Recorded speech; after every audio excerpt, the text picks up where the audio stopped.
कानपुर के बेना झाबर स्थित BNSD शिक्षा निकेतन परिसर में बुधवार को मूल सोमनाथ ज्योतिर्लिंग पूजा का अत्यंत भव्य एवं दिव्य आयोजन किया गया।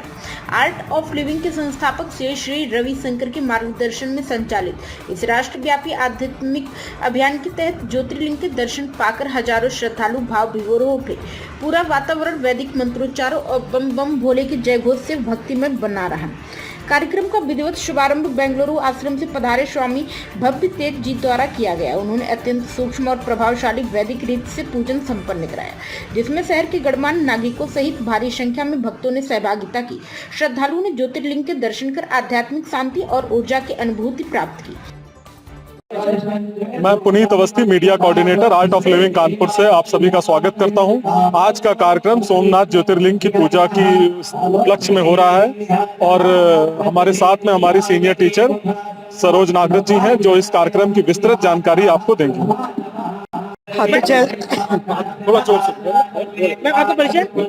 मेरा नाम सरोज नागरथ है। मैं आर्ट ऑफ लिविंग की सीनियर फैकल्टी हूँ और श्री रविशंकर जी के साथ आज हम 25 साल से जुड़े हुए हैं। कानपुर में उनके बहुत प्रोग्राम्स होते हैं, लेकिन आज का जो कार्यक्रम है वो विशेष रूप से हो रहा है क्योंकि सोमनाथ जी के मूल जो शिवलिंग थे उनका यहाँ पर आगमन हुआ है, आह्वान हुआ है।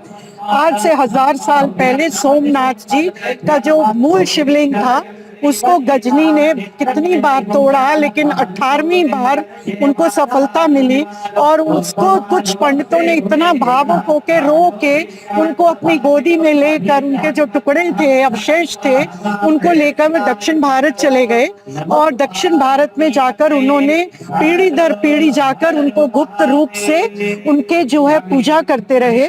फिर जब काफी साल हो गए तो उन्होंने जाकर कांची के स्वामी जी से पूछा कि अब हम इनका क्या करें, तो उन्होंने कहा कि 100 साल बाद जब भारत आजाद होगा और जो है वहाँ राम मंदिर की जब स्थापना हो जाएगी उसके बाद इनको बाहर निकालना है, तब तक इनकी गुप्त रूप से पूजा करनी है। तो वही शिवलिंग उसके बाद उनको ये भी बताया कांची के स्वामी जी ने कि आप जाके बेंगलोर में एक संत होंगे जिनका नाम शंकर, रविशंकर होगा, आप उनको जाके सौंपिए और वो फिर से इनकी पुनः स्थापना करवाएंगे।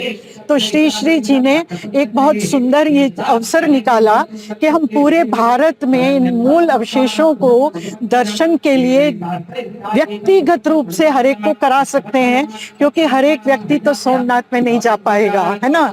तो इसलिए इन सुंदर अवशेषों का दर्शन के लिए महाराष्ट्र, गुजरात, पंजाब, NCR, दिल्ली, हर जगह दर्शन के लिए ये यात्रा हो रही है और आज ये अवसर हमें कानपुर में मिला है और हम सब जो है इतने सौभाग्यशाली हैं कि हमको मूल रूप से सोमनाथ जी के दर्शन हो रहे हैं। और कल की यात्रा जो है इनकी जा रही है, मेरठ जाएगी, मथुरा जाएगी और आगे पूरे यूपी में इनका आवाहन होगा।